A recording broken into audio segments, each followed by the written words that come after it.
So after testing almost 100 different prompts, this is the one that I think stuck out with me the most, and I think it works for any kind of copy.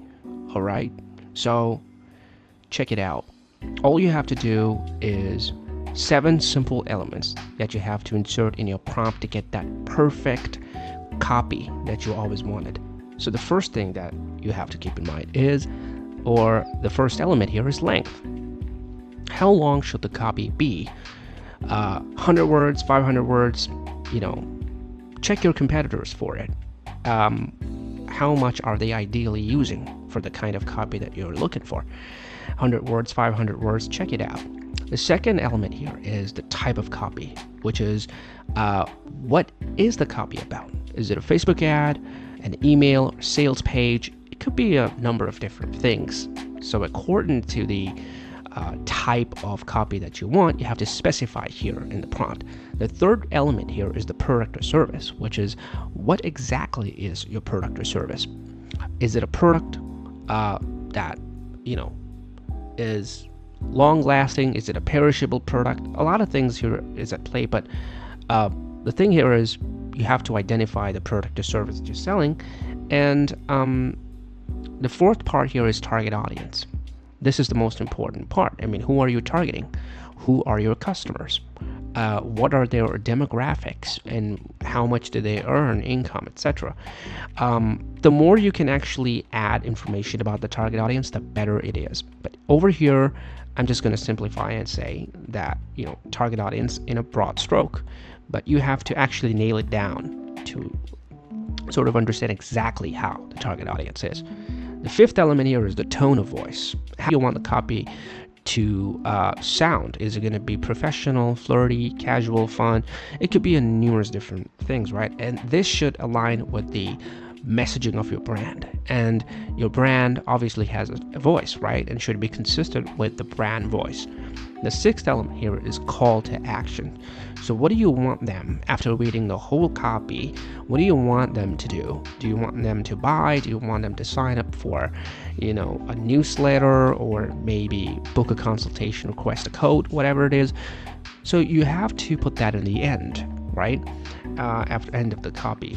And so this last element here is the key point. If you missed out anything that you haven't mentioned earlier, this is the time to incorporate it in the prompt, like features or specific benefits or USP that makes your product or service stand out against its competitor.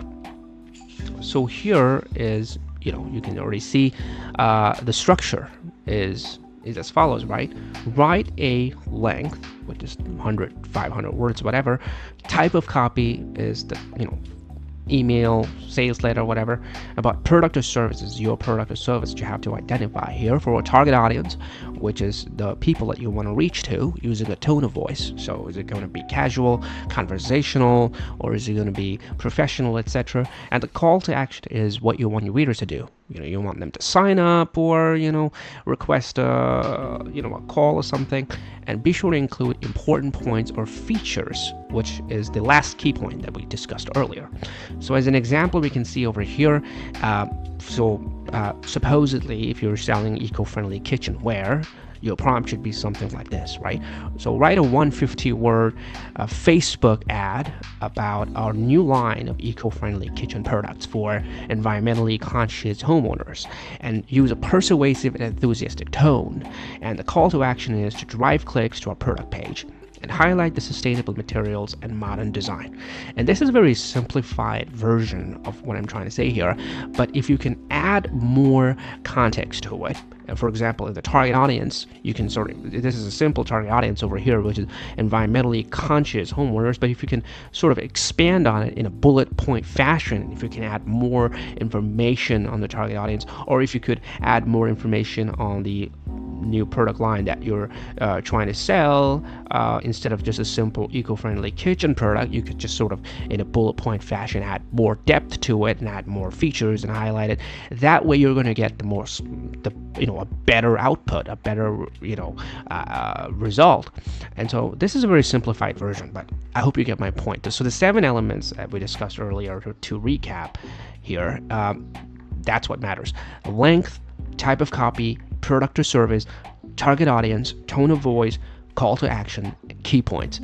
And be sure to tinker with and experiment it with according to how your brand sounds, and be consistent with the brand image over here. So I'm gonna leave this doc in the description area so you can just check it out if you want. All right, thanks.